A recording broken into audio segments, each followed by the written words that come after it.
Hello everyone, welcome to my YouTube channel myself Saubhi. तो आज हम फिर से 4.3 का पार्ट 3 देखने वाले हैं। 4.2 में मैंने 5 क्वेश्चंस का फिगर ए करा दिया था। आज हम फिगर बी देखने वाले हैं। देखो, आपने क्लास को अच्छे से देखते रहा करो। अगर कोई भी मिस पॉइंट हो तो क्या करना है, आपको कमेंट सेक्शन में कमेंट करना है। और पहली चीज़ है ना, आप खुद से यूटिलाइज करो कि मैं खुद से क्या कर सकता हूँ। सर की हेल्प तो बाद में लूँगा, मैं खुद से क्या कर सकता हूँ। ठीक है, तो ये कोशिश करो कि और बेटर से बेटर पढ़ने की कोशिश करो जिससे आप क्लास में टॉप कर पाएँ। ठीक, तो अब हम बढ़ते हैं बिना टाइम बर्बाद करते हुए 4.3 की तरफ, जिसका पार्ट 3 होने वाला है। तो भाई आज क्वेश्चन नंबर 5 का फिगर बी देखेंगे। ठीक, फिगर ए समझ में आ गया होगा आपके। फिगर बी क्या है? सेम क्वेश्चन, वही क्वेश्चन है जो हमने फिगर ए में किया था। अब पहले तो हम देख लेते हैं जो फिगर बी है।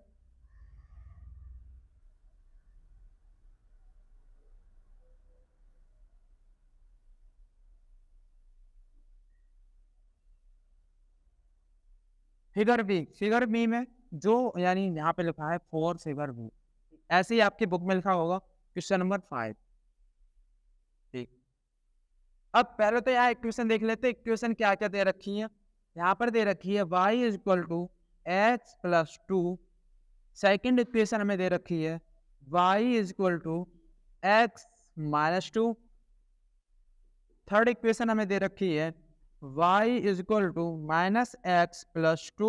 और फोर्थ इक्वेशन हमें दे रखी है x plus two y is equal to 6। ठीक, अब जो फिगर क्या दे रखा है हमें ये भी बनाना है सर, तो बिल्कुल बनाएंगे हम। तो यहाँ पर जो फिगर दे रखा है ये हो जाएगी हमारे पास y एक्सिस, ये हो जाएगी हमारे पास x एक्सिस। यानी कि अब इन पर प्रेजेंट क्या क्या करना है हमें, इन पर हमें प्रेजेंट करना है। यहाँ है 1 2 3 4। ओके, ये ओरिजिन ओ है हमारा, यानी कि 0 बोलो या फिर ओ बोलो। यहाँ हो जाएगा -1 -2 -3 -4। यहाँ इधर 1 2 3, इधर हो जाएगा -1 -2। ये है हमारे पास x, ये x डैश। आई होप आप सभी को पता होगा। ये है हमारे पास y और ये हो जाएगा हमारे पास y डैश। अब आपको क्या करना है, हाँ इसके ऊपर जो लाइन दे रखी है ना भाई, उसको तो ड्रॉ करना ही है। अब लाइन क्या दे रखी है कि एक लाइन है वो यहाँ 2 से गई है और 2 पर ही जाकर क्या हुई है, यानी कि ये लाइन है। ऐसी कोई लाइन गई है, ठीक है, ऐसी ये लाइन गई है और यहाँ से कहाँ आगे तक गई है। देखो मुझ पे सही नहीं बन रही है, आप अपनी बुक में बना लेना। यहाँ पर जो जो पॉइंट दे रखा है ये वाला, ये दे रखा है -1 और 3 का। और जो सेकंड पॉइंट दे रखा है ये दे रखा है 0 और 2 का। और जो थर्ड पॉइंट दे रखा है, थर्ड पॉइंट जो दे रखा है वो 2 और 0 का है। ठीक है, ओ अब अब क्या करना है आपको पता ही है कि क्या करना है हमें, कि ये जो पॉइंट दे रखे हैं यानी कि ये इस ग्राफ पर जो हमें पॉइंट प्रेजेंट कर रखे हैं, यानी कि जो एक्स और वाई की जो वैल्यू दे रखी है, उन वैल्यू को हमें number by number in equations में पुट करना है। और वैल्यू रखने पर अगर इस मतलब कोई सी भी इक्वेशन का तीनों वैल्यू रखने पर कोई सी भी इक्वेशन LHS इक्वल RHS हो रही है, तो समझ जाना कि ये ग्राफ पर जो लाइन है उसी इक्वेशन, यानी कि ये ग्राफ इस इक्वेशन को प्रेजेंट कर रहा है। तो अब कैसे, सबसे पहले हमें ये इक्वेशन लेनी है। कौन सी? आंसर्स में हम देखेंगे कि इक्वेशन नंबर फर्स्ट हम ले रहे हैं y is equal to x plus two. ठीक है, y is equal to x plus two. हम देखो, मैं ना मार्कर चेंज नहीं करूंगा। कौन सा पॉइंट रखेंगे हम पहले? हम यहाँ पर रखेंगे -1 3 को रखते हैं। देखो ये x की वैल्यू होती है, ये y की वैल्यू होती है, मैं कई बार बता चुका हूँ। तो y की वैल्यू कितनी है? 3 इज इक्वल टू एक्स की वैल्यू -1 प्लस 2। यहाँ हो जाएगा 3, यहाँ हो जाएगा 1। अब ये क्या बताओ, क्या LHS RHS के इक्वल है? क्या LHS RHS के इक्वल है? नहीं है। तो हम यहाँ बोल देंगे ये इक्वेशन इस ग्राफ का नहीं है, यानी कि नो बोल देंगे बिल्कुल। ठीक है, अब हम दूसरी इक्वेशन चेक करते हैं। दूसरी इक्वेशन इधर देखते हैं क्या है।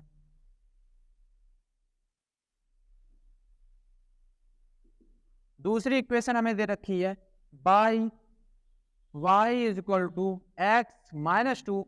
अब हमें सबसे पहले पॉइंट ये रखना है -1 और 3 रखेंगे। y की वैल्यू कितनी है? y की वैल्यू दे रखी है 3, बिल्कुल दे रखी है।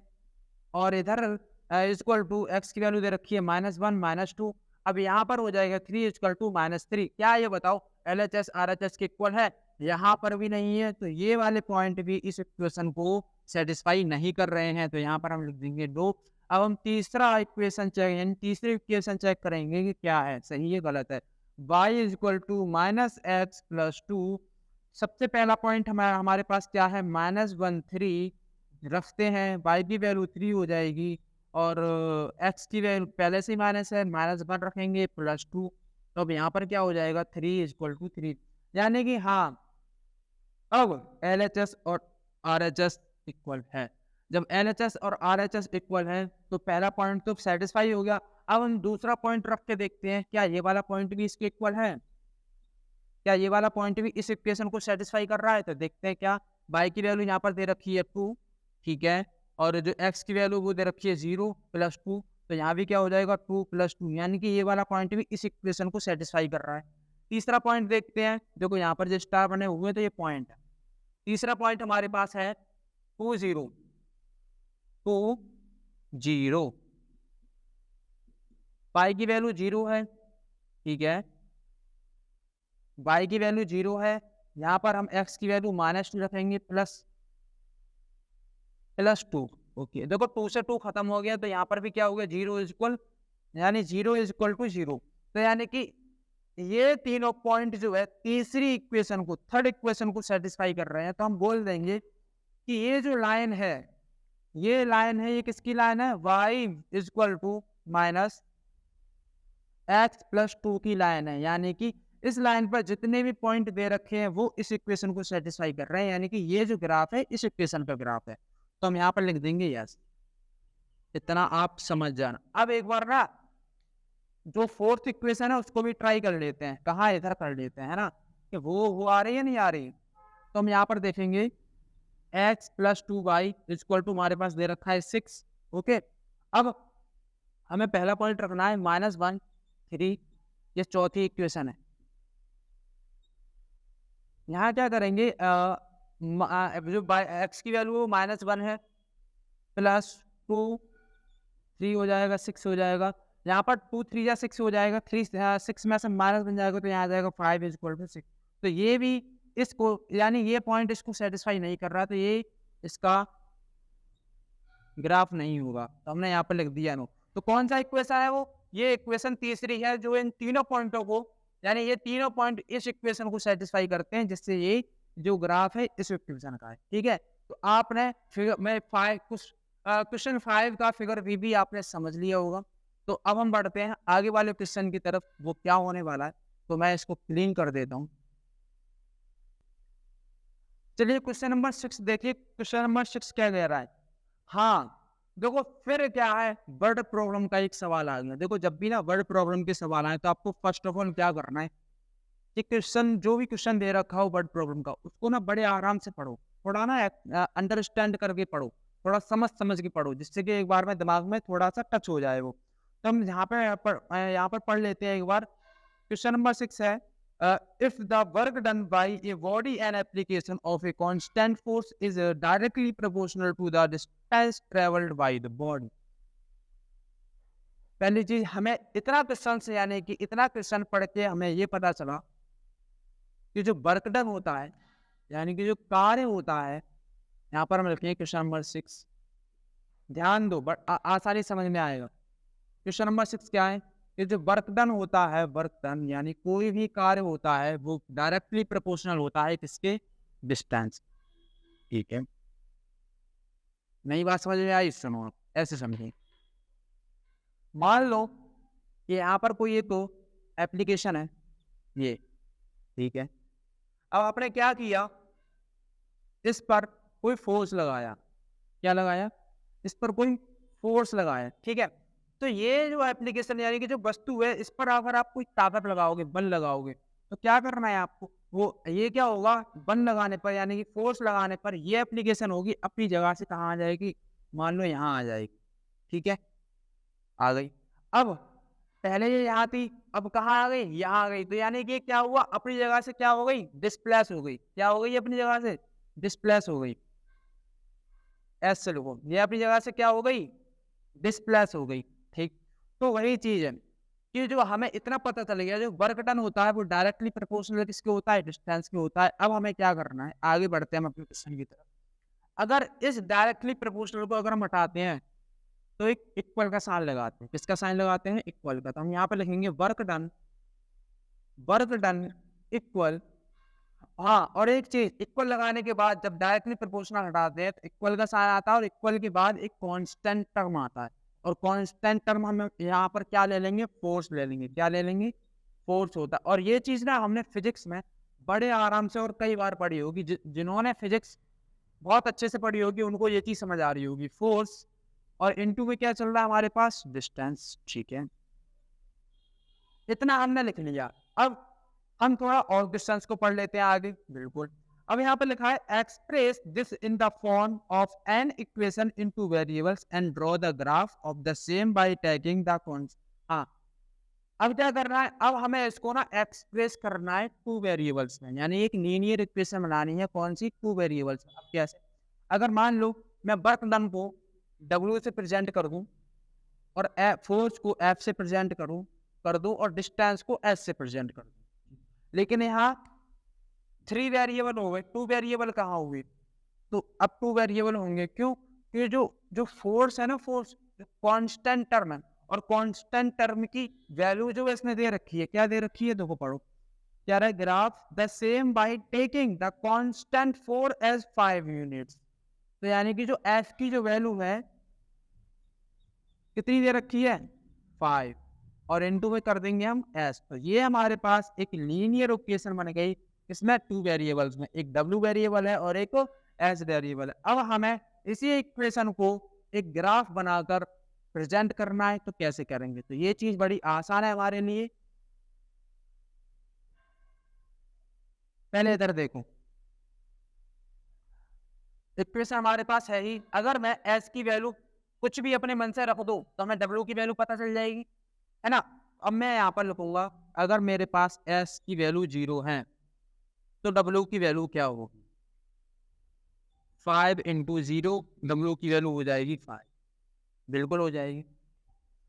अगर मेरे पास S की वैल्यू 1 है तो W की वैल्यू क्या होगी, 5 इंटू 1 क्या हो जाएगी, 5 हो जाएगी, बिल्कुल सही है। अगर मेरे पास S की वैल्यू 2 है तो 5 इंटू 2 कितनी वैल्यू हो जाएगी, 10 हो जाएगी। 3 पॉइंट हमारे लिए बहुत है। अब या तो आप इनको ऐसे लिख लो कोऑर्डिनेट में, 0 5 कोऑर्डिनेट बना, एक 1 5 कोऑर्डिनेट बना। नहीं नहीं नहीं नहीं, गलत। क्या होगा, जब 5 का मल्टीप्लाई 0 के साथ करेंगे तो 0 आएगा ना भैया, थोड़ा ध्यान नहीं देते आप लोग। क्या आ जाएगा, 0 इंटू वो 0 0 आ जाएगा, 1 5 आ जाएगा, और यहाँ क्या आ जाएगा, 2 10 आ जाएगा। ठीक, ये हमारे पास कोऑर्डिनेट हो गए। आप चाहते तो टेबल भी बना लेते। टेबल कैसे बना लेते, क्या, कि ये हो जाएगा एक्स बना, बता दे रहा हूँ एक्स्ट्रा में,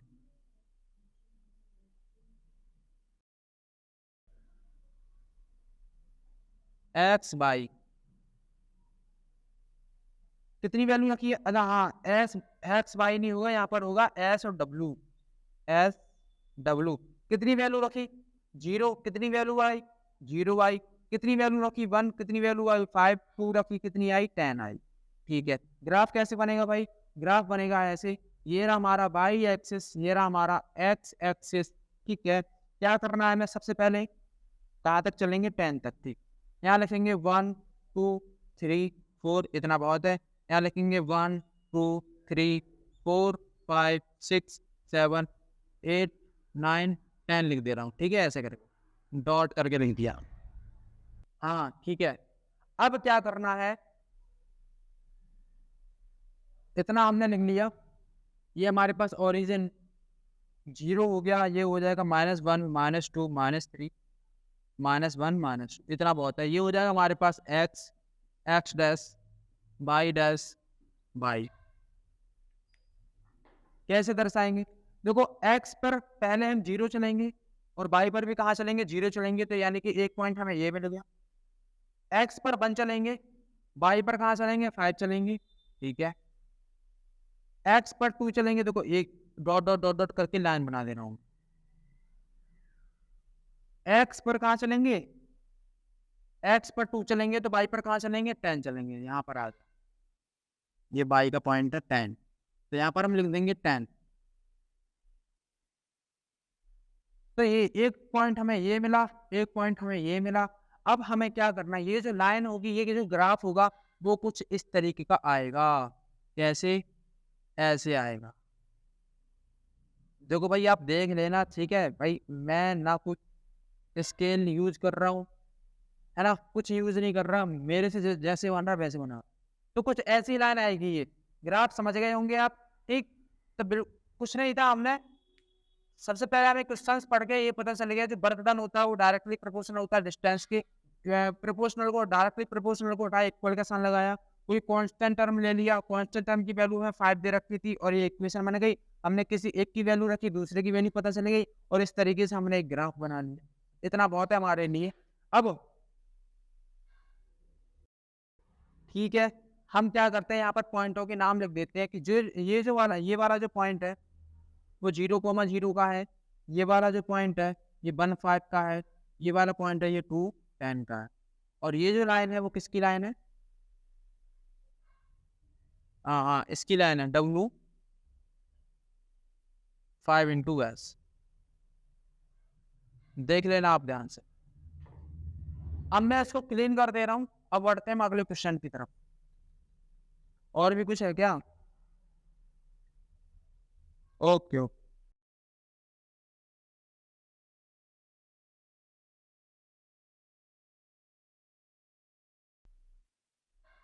हाँ, क्वेश्चन नंबर 7 देखिए अपनी अपनी किताबों में। क्वेश्चन नंबर 7 क्या कह रहा है, एक बार हम पढ़ लेते हैं, ठीक है। Yamini and Fatima, 2 students of class 9th of a school together contributed rupees 100 towards the Prime Minister Relief Fund to help the earthquake victims। देखो, और हमें क्या है, लीनियर इक्वेशन बनानी है।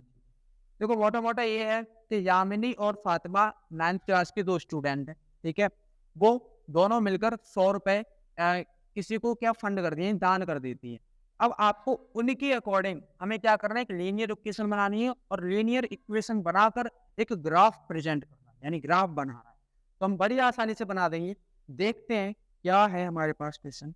यामिनी एंड फातिमा है, ठीक, ओके। और भी कुछ है इसके अंदर।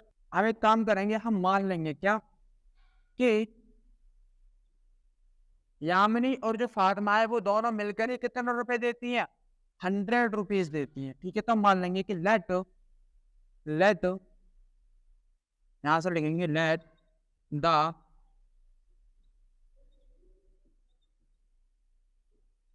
द कंट्रीब्यूशन बाय यामिनी, किसके द्वारा? यामिनी के द्वारा। मान लीजिए कितने रुपए? एक्स रुपए।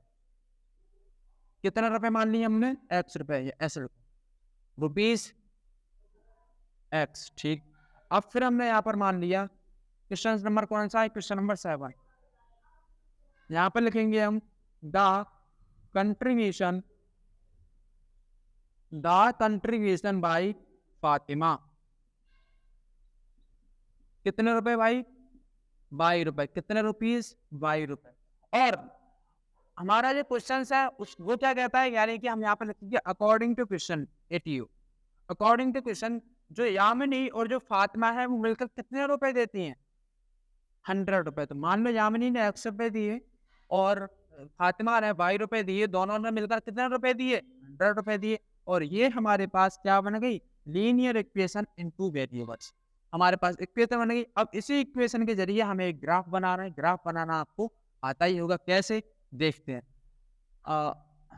ग्राफ बनाने के लिए सबसे पहले आपको क्या करना है, देखो पता है आपको कि अगर हम किसी एक वेरिएबल की वैल्यू रखेंगे तो दूसरे की अपने पता चल जाएगी। हम क्या करेंगे, इसको एक्स को उधर भेज दो, एक्स को उधर भेजेंगे तो यहाँ 100 क्या हो जाएगा, माइनस एक्स, बिल्कुल हो जाएगा।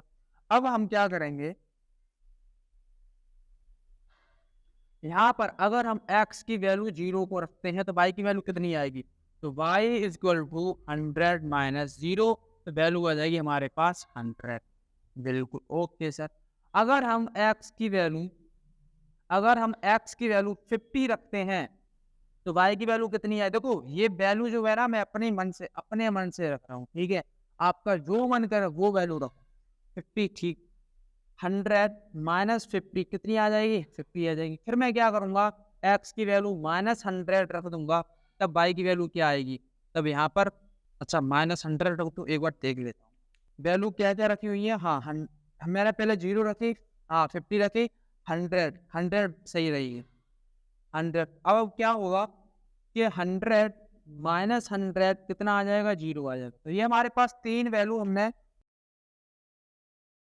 0, 50 एंड 100, तो हमारे पास कोऑर्डिनेट क्या क्या मिले, 0 वैल्यू रखी तो 100 आया, 50 वैल्यू रखी x की तो हमारे पास 50 आई, और जब 100 वैल्यू रखी तो क्या आई, y की वैल्यू 0 आई।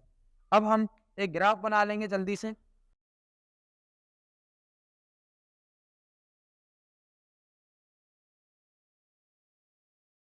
कैसे,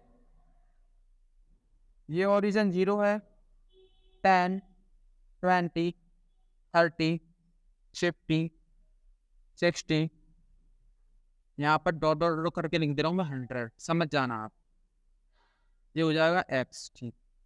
यहाँ पर 10, 20, 30, 40, 50, 60, 70, 80, 90, 100, ये हमारा बाई एक्सिस। ओके, इस पर क्या करना है हमें, इतना ही बहुत है, इधर कुछ नहीं चलना हमें। ये हो जाएगा हमारे पास x और y। अब यहाँ देखो, अगर हम x पर 0 चलते हैं, x पर क्या चलते हैं, 0 चलते हैं, तो हमें y पर क्या मिलता है, 100 मिलता है, ठीक। अगर हम x पर 50 चलते हैं, तो यहाँ पर भी हमें क्या मिलता है, 50 मिलता है। अगर हम x पर 100 चलते हैं, तो भाई हमें क्या मिलता है, 0 मिलता है। तो ये मेरे हिसाब से ये लाइन ऐसी जाएगी, आप देख लेना, ठीक है। ये वाला पॉइंट हमारे पास हो जाएगा। अब मैं इसको रेड से लिखूंगा, इसको मैं। ये वाला पॉइंट हमारे पास हो जाएगा 50, और ये हो जाएगा हमारे पास 0, 100, और ये वाला कोऑर्डिनेट यानी ये वाला पॉइंट हो जाएगा 100। अरे यहाँ लिखो, ठीक है। तो हमने क्वेश्चन नंबर 7 का भी एक ग्राफ बना लिया। देखो, जब भी आपको वर्ड प्रॉब्लम के सवाल दे रखे हो तो आपको क्या करना है, सबसे पहले उनको बड़े आसान तरीके से पढ़ना है, समझने की कोशिश करनी है, फिर आपको क्वेश्चन सॉल्व करना, ठीक है। तो ठीक है, क्या है, यामिनी और फातिमा ने मिलकर कितने रुपए दिए, 100 रुपए दिए। मान लिया यामिनी ने 100 रुपए दिया, फातिमा ने 22 रुपए दिया, दोनों को मिला के हमने एक इक्वेशन बना ली, और उस इक्वेशन में हमने किसी एक वेरिएबल की वैल्यू पुट कर दी, दूसरे की वैल्यू अपने आप प्राप्त हो गई। हमने इसी तरीके से ग्राफ बना लिया। अब हम बढ़ते हैं क्वेश्चन नंबर 8 की तरफ, कि 8 क्या होने वाला है भाई। तो इसको मैं साफ कर देता हूँ भाई। हाँ, अब हम क्या करेंगे, 8 क्वेश्चन करने से पहले आज इतना ही क्लास को रहने देते हैं। अब जो लास्ट क्वेश्चन यानी 4.3 में जो लास्ट क्वेश्चन रह गया है ना 8, उसको हम कल वाली क्लास में डिस्कस करेंगे, और बड़े आसान तरीके से। तो तब तक के लिए जय हिंद, नमस्कार आप सभी को।